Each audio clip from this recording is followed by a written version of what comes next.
Yo, what's up guys? It's Noah here, and in today's video, we're going to be breaking down the NBA slate on Draftkings and Yahoo for Tuesday, January the 26th. We just got a 3-game slate for Tuesday, short Tuesday slate, but we're going to break it down team by team like always. We'll start off with the Clippers-Hawks game, and we'll work through each game, talk through each team by team. But before we do get started with the breakdown, guys, as always, I'd appreciate it if you'd hit that like button down below. If you are new to the channel here, be sure to click that subscribe button as well. Click the notification bell so that way you do get notified every time I upload. You also get notified every time I do go live. I will be going live this afternoon to break down tonight's slate once again. So if you're able to tune in around 3:30 Eastern Time, I will be live streaming, answering all your questions for tonight's slate. So tune into the stream if you can. But yeah, let's take a look at Tuesday 3-gamer. We'll start off with the Clippers-Hawks game, and we'll start off on the Clippers side. This is a very appealing game, and the Clippers to start off are a very appealing team, just given that Paul George, Kawhi Leonard, and Patrick Beverley have all three already been ruled out for this game. So we do have some viable plays from the Clippers. DraftKings did do a pretty good job of pricing these guys up. Like Reggie Jackson is 6,800, Ibaka's 6,600, Nicholas Batum's up to 6,300. There's a couple guys that still feel a little bit too cheap, but there's no, standout plays. There's no core options. I wouldn't say there's no core options, but there's no, just smash value from the Clippers like you maybe thought there would have been. Once I saw that George and Leonard were ruled out, I thought there was going to be like a ton of great value from the Clippers, but DraftKings did a good job. They priced these guys up. They made it tougher. It's definitely, you're going to have to make some tough decisions. Do you play these Clippers guys or not? I think some of them do look viable, so we'll start off at the top with Reggie Jackson. I think Reggie Jackson, he's probably one of the more overpriced guys. I am assuming that Reggie Jackson does start here. I don't know how many minutes he plays. He's made some starts this year in place of Patrick Beverley, and sometimes he doesn't play a ton of minutes. Like that game against OKC, I believe he started that game, only played 20 minutes. The game against the Kings, he started that one, only played 18 minutes. Now that there's no Paul George, there's no Kawhi Leonard, obviously there's more minutes to go around, but I don't think I want to pay $6,800 for Reggie Jackson. I think his price tag is too high for me. Could he put up, 30, 35 DK points? For sure he could if he plays, 25, 30 minutes, but is he going to justify a $6,800 salary? Is he going to give us 40 plus, which is what we're looking for at that price? And I don't think so. So not really on Reggie Jackson. Serge Ibaka, I think, gets more usage with Kawhi and Paul George out, but do I want to pay $6,600 for Ibaka? He's still going to be splitting minutes with Zubac. Like, I don't think Ibaka's really the guy I want to go to. Same with Nicholas Batum. I think all these guys are going to benefit, but at their price tags, none of them stand out, at least like the top three guys, Jackson, Ibaka, Batum. None of them stand out as core options given where they're priced. Luke Kennard at 6K is kind of the same thing. Like, Kennard, I think, is going to be able to get a lot more shots up in this game. He's still a scoring-dependent player, though, and he is 6K. Are we going to get, 35, 36 DK points from Luke Kennard, which is kind of what we're looking for at this price tag? I mean, he could. I think there's other guys that I'd rather go to the Clippers. We're going to talk about Lou Williams. We're going to talk about Marcus Morris. I think those are like the two guys that really stand out from the Clippers right now. But I do want to talk about Yahoo's pricing. So Yahoo, it's a lot different. They are a lot slower to adjust pricing. You're seeing a lot of these Clippers guys are really cheap on Yahoo. So Luke Kennard at shooting guard, he is minimum salary. I think he looks like a great play on Yahoo. Reggie Jackson's only $15. He's $1 less than Lou Williams. I think he's a really good option. Terrence Mann, I'm a bit iffy on just because I don't know how many minutes he plays, but I think Luke Kennard, Reggie Jackson, both those two guys look really good on Yahoo. Ibaka for $23 I think is definitely in play. Batum, he got priced up to 21, but I think even at 21 he's still viable. But like definitely Luke Kennard on Yahoo I like a lot at minimum salary $10. But I do want to talk about Lou Williams. I think he's the guy that really stands out. I don't think he's going to start here. I assume they continue to bring him off the bench. Lou Williams, he's been pretty bad this year. Like, he's not been a guy that I've rostered much this season just because of how bad he's been. We've seen his price just come way down. I mean, it got down to $3,700 at one point. Like, he's only been getting 18 to 20 minutes off the bench. He hasn't been insanely productive. But now that the two highest usage players on the team are out, I mean, Lou Williams should just get all the usage. He should dominate the usage tonight. Coming off the bench with the second unit, he's just going to take a ton of shots at $5,800, even though he got priced up as well. I think Lou Williams is probably my favorite guy given the pricing. Like, if you're asking me to choose between Reggie Jackson for $6,800 or Lou Williams for $5,800, I would much rather take the savings and play Lou Williams. I think he's the guy that stands out the most from LA. I like him on both sides. He feels a little bit too cheap on Yahoo as well at $16. He should be one of the big beneficiaries here without PG and Kawhi, and he's definitely one of the more affordable Clippers given a lot of them have been priced up a good amount. But I do want to talk about Marcus Morris as well. So I think he also greatly benefits with Kawhi and PG out, and he's only 4,700. He didn't get a drastic price up like some of these other guys did. So I think Marcus Morris looks like a really good option from the Clippers as well. I like him on Yahoo too. He has minimum salary at small forward, so looks like a top value play over there on Yahoo. I think on Yahoo, given how much cheaper the Clippers guys are, I think you're probably going to be playing 3-4 Clippers in most of your lineups on Yahoo, given the pricing there. It's tougher to do that on Draftkings, given a lot of them were priced up. But I think Lou Will looks really good. I think Marcus Morris looks really good. Morris should start here, probably play over 30 minutes. He's always been a pretty productive player when he's on the floor. Now with no Kawhi, no PG, I do expect Morris to be really productive. He has the upside to easily pay off this price tag. I mean, 4,700, like he didn't get a price bump at all. I mean, he was 4,400 the last slate, so they barely bumped up his price, which doesn't make much sense given he's one of the guys that I think really benefits with no Kawhi and no PG. So I really like Marcus Morris as a value.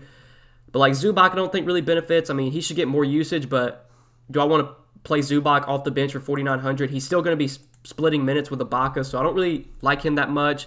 Patrick Patterson just doesn't have a ton of upside. Terrence Mann has upside, but we just don't know how many minutes he's going to play.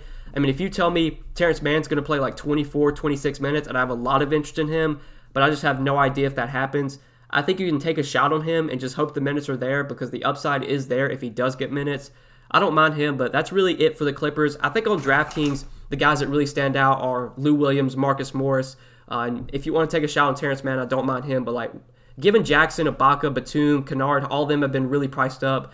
None of them stand out as top plays for me. I think they're guys you can mix in if you're playing a lot of lineups, but in terms of core plays, none really stand out given the price. But Yahoo, talking over there, basically all these guys look really good. Like they're all too cheap on Yahoo. I think Ibaka and Batum are the two guys that are most appropriately priced, but the rest, Morris, Kennard, Lou Will, Jackson, all look like really good values on Yahoo. But moving on to the Clippers now, or to the Hawks, excuse me. Talking about the Hawks, another team that's dealing with some injuries. We'll have to watch the status of Clint Capella and Trae Young. Both of them are questionable for this game.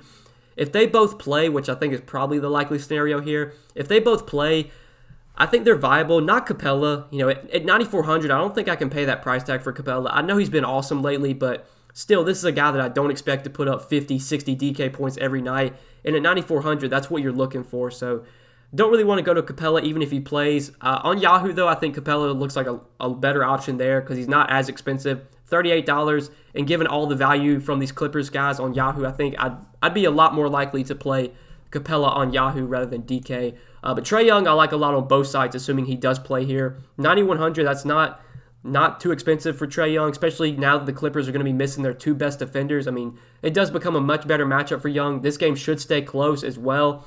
I like him a lot at 9,100. I think he's a really strong pay-up option on this slate, assuming he does play. Even if Capella plays, I still like John Collins quite a bit, but if Capella's out, I mean, John Collins is one of the guys that really benefits with Capella off the floor. We saw him get the start at center last game with Capella out. He played, or they didn't start him at center. They started him at power forward. They started Okongwu. I forgot how to say his name, but they started him at center. He only played like 16 minutes though. We saw John Collins get big run, 37 minutes, took 19 shots, got a ton of usage, 45 DK points in 37 minutes. I'd expect similar numbers from Collins today, and even if Capella plays, I think Collins is still viable on this slate, especially given it's just a 3-gamer and we don't have a ton of options overall. So I do like John Collins quite a bit. He is way too cheap on Yahoo, so if you play over there, I think John Collins looks like a great power forward option. Only $26 over there. Regardless of the status of Capella, I think Collins is a great play on Yahoo, but I do like him quite a bit, regardless of Capella's status. Obviously, he gets a boost, though, if Capella is out. Hunter, Herter, at their price tags, I don't think either one stands out as core options unless Capella and Young are both out again. Then we can definitely go back to those guys. Obviously, if Trae Young's out again, we can look to Rajon Rondo. Rondo was a great value last slate with Trae Young out. He didn't have a great game. He only scored 23 DK points, but he did play 30 minutes. So if we're going to get 28, 30 minutes from Rondo with potentially Trae Young out, I mean, he's likely to score 25 to 30 DK points and be a good play even at 4,200. Even though he saw a price bump, I still like Rondo a lot if Trae Young's out. So this is these are the two big injuries we'll have to watch for Tuesday's slate. Luckily, this is the first game of the night, so we should have all the Hawks news before lock. If Capella and Young both play, I think Young looks really good on DK. I think he looks really good on both sides. I think Capella looks really good on Yahoo. John Collins I like quite a bit, regardless of their status, but obviously if they're out again, that's a bump for John Collins. And if Trae Young's out, then Rajon Rondo, great value at 4,200. But that really does it for this game. We'll go ahead and move on to the next one, Washington and Houston. Another pretty appealing game, another one that should be high scoring, should be competitive. We'll start off on the Wizards side. I think Bradley Beal looks like a really good pay-up option today. 9,900 on DK. He's expensive, but the guy, he's been worth the price tag this year. Even with Westbrook healthy, like Bradley Beal has still been putting up monster numbers this season. I like him quite a bit on both sides. 9,900 on DK, coming in at $47 on Yahoo. I think he looks like the best shooting guard option on Yahoo if you can find a way to fit him in. Now, Victor Oladipo looks really good as well at 34, but I do like Beal quite a bit. And given all the good value we have from LA on Yahoo, it's just so easy to pay up for these guys on Yahoo. So definitely going to be jamming in Bradley Beal on Yahoo. Going to try and get him in on DK as well. But like I said, even with Westbrook active and healthy this year, like Bradley Beal has still been posting monster numbers, giving you 45 to 50 DK points a night, even on his bad nights. And we've seen on his nights where he's knocking down his shots, I mean, he has 60, 70 point upside against Houston in what should be a very fast-paced game. Both these teams are playing at a pretty fast pace this year. I know the Wizards are actually leading the league in pace, so really good spot, really good matchup. I like Bradley Beal quite a bit at 9,900. Westbrook, on the other hand, tougher to go to. He was limited to 25 minutes last game. Really have no idea how many minutes he plays here. If he's limited again, obviously I have no interest. But if Westbrook does play his full minutes, he's viable at 9,600. But I think I'd rather get up to Bradley Beal if I can for just a couple $100 more. I do prefer Beal over Westbrook today. But we know Thomas Bryant, Davis Bertans, Rui Hachimura, Ish Smith, Denny Avia, Mo Wagner, all those guys remain out. Troy Brown remains out as well. So there could be some potential value from Washington. You know, none of these guys stand out as core values, especially because the usage is going to be dominated by Westbrook and Beal.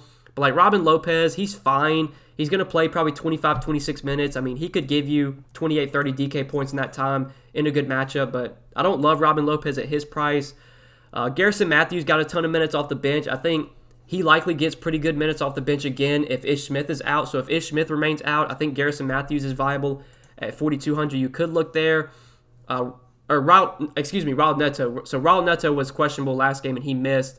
Ish Smith, he's been out, but Raul Neto was out last game, which did benefit Matthews. It also benefited Jerome Robinson. We did see Jerome Robinson actually start last game, and he played 35 minutes, had 31 DK points. If he starts again at 4K, Jerome Robinson, definitely viable, cheap option you could look to on this slate.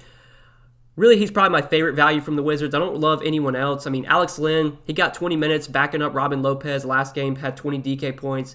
Probably going to play 20, 22 minutes again.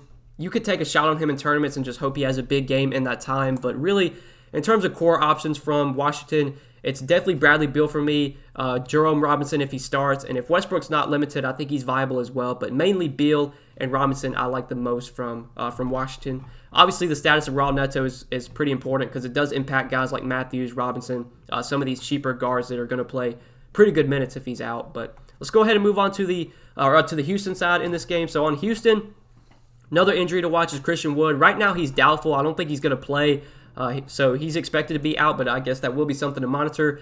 With Wood doubtful, though, obviously DeMarcus Cousins is the big beneficiary there, and we are definitely going to talk about DeMarcus Cousins. But starting off with Victor Oladipo. Oladipo, I think, looks like a really good pay-up option on this slate. He's 7,900. He's not that expensive. I mean, he's been good this year with the Rockets. He had that bad game last time out against Detroit, but I think he was dealing with foul trouble in that game. He shot terribly.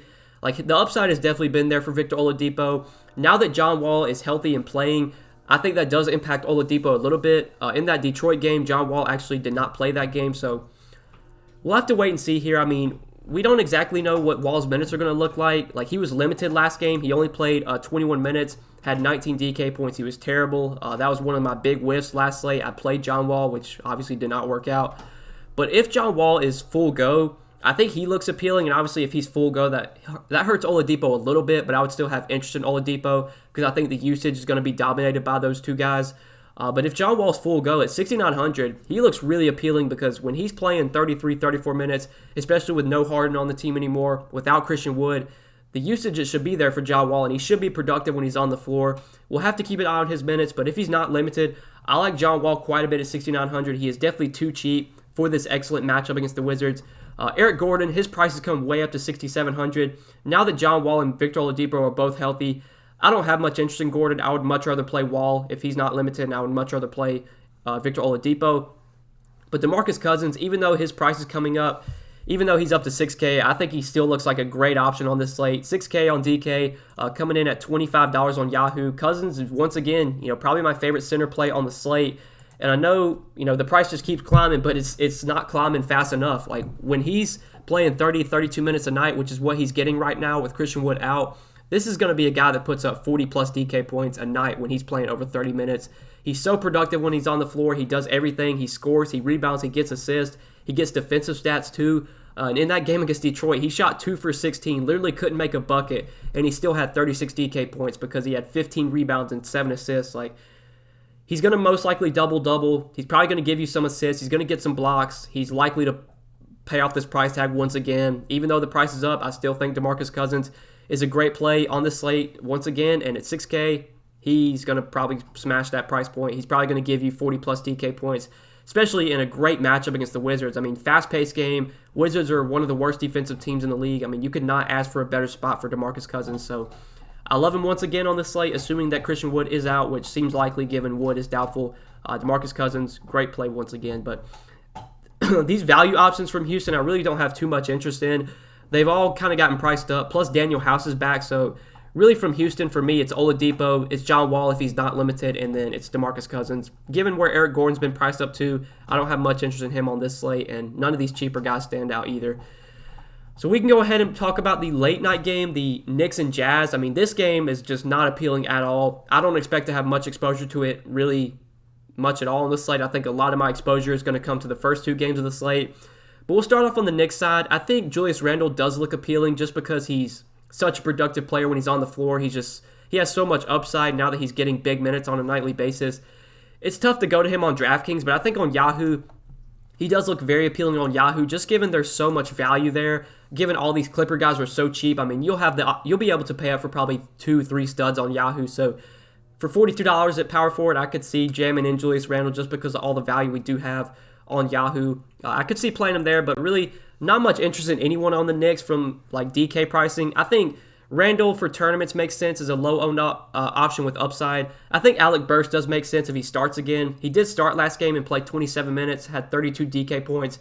He's still pretty affordable at $5,300, so you could look to him. Him and Randle are the 2 guys I would have interest in from the Knicks, but like Barrett, Robinson, Payton, like I'm just not interested in these guys, even on a short slate. Like really no Knicks stand out outside of Randle and Burks. So we can go ahead and move on to the Jazz side. And really not much stands out from the Jazz. I mean, obviously Mitchell, Gobert, Conley are the guys you want to start with. Clarkson, Bogdanovich, O'Neal, like I don't have much interest in any of those guys, any of the bench guys. Like even Clarkson coming off the bench, he's been productive, but I just think there's so many other plays. Like I'd rather target the Clippers guys in the 6K range rather than pay $6,100 for Clarkson. But Mitchell's definitely viable. He's been playing really well lately. The Knicks are good defensively. They've been pretty good defensively this year. They're playing at a really slow pace, so it's not that good of a matchup. But we know Mitchell's going to dominate the usage. At $8,400, you could look to him as a tournament option. Rudy Gobert, I think, is probably my favorite guy from the Jazz when you factor in price. He's pretty affordable at $7,200. I don't mind him here, but if I can, I'd rather save salary and play DeMarcus Cousins. I think Cousins just gives you more upside, but Gobert is definitely viable. Conley as well, a fine option to go to, but not a core play for me.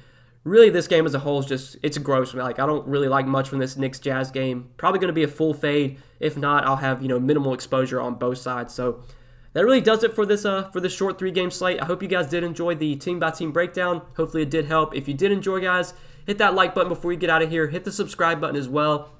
If you are new to the channel, be sure to click that notification bell so that way you do get notified every time I upload. You'll also get notified every time I do go live. And like I said earlier, I plan on going live this afternoon to break down the slate once again and to answer all your questions.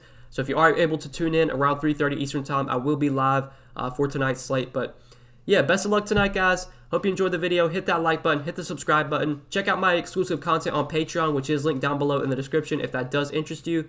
But yeah, good luck tonight, guys. Thanks for watching. We'll see you in the next one. Peace.